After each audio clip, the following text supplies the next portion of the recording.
मटिए में गुण बा, साबुन लगावेलू की मटिए में गुण बा। हाँ, राकेश मिश्रा जी कमबैक करते न हैं तो इतना बेहतरीन कमबैक करते न हैं कि भोजपुरी को हिला के रख देते हैं।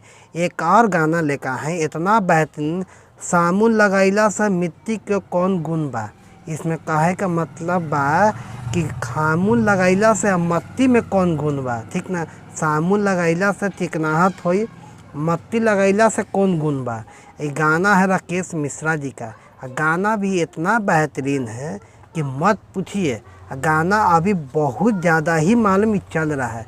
और वही राकेश मिश्रा जी कमबैको करते ना, इतना बेहतरीन गाना लेकर आते हैं कमबैक के थ्रू कि मत पूछिए। और उनका इसमें जो काम किन है, उनका पंसीदा जो है ना पसंद, जिसे पसंद करते हैं राकेश मिश्रा जी, उन्हीं को वीडियो में साथ रखें। उनका आप लोग नाम सुनिएगा ना तो नाम सुनते के सब ओह कि कोई तो एगो लड़की है, उनका नाम है कोमल सिंह, ठीक ना। उनके काम की हैं। और राकेश मिश्रा के जो भी पसंद पहले है ना, राकेश मिश्रा ही पसंद थे कोमल सिंह के। और कोमल सिंह फिर गाना में काम की है और उसमें बढ़िया गाना का है ना यहाँ पे बेहतरीन गाना, इतना बेहतरीन है कि आप लोग सुनिएगा ना कि इतना भरपूर मस्त है कि आप लोग जाके सुनिए राकेश मिश्रा जी का गाना, ठीक ना। ये साबुन लगैला से मट्टी में कौन गुण बा।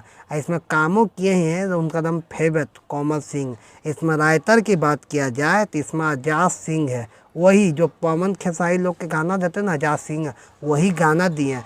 और म्यूजिक की बात किया जाए तो इसमें म्यूजिक भी इतना बेहतरीन है कि क्या बताएं आप लोग का। म्यूजिक सुनिएगा तो आप लोग को एकदम दिल के छू जाएगा। इसमें म्यूजिक है विशाल, कितना बढ़िया है तो गाना कितना बढ़िया होगा राकेश मिश्रा जी का, ठीक ना। राकेश मिश्रा जी ऐसे ही गाना नहीं फेमस है, कुछ उनको में खूबी है। तब आप क्या कहते हैं राकेश मिश्रा जी के बारे में हमें कमेंट करके बताइएगा गाना का बस सुन के। अब मिलते हैं किसी और वीडियो में, तब तक हमें इजाज़त दीजिए। जय हिंद।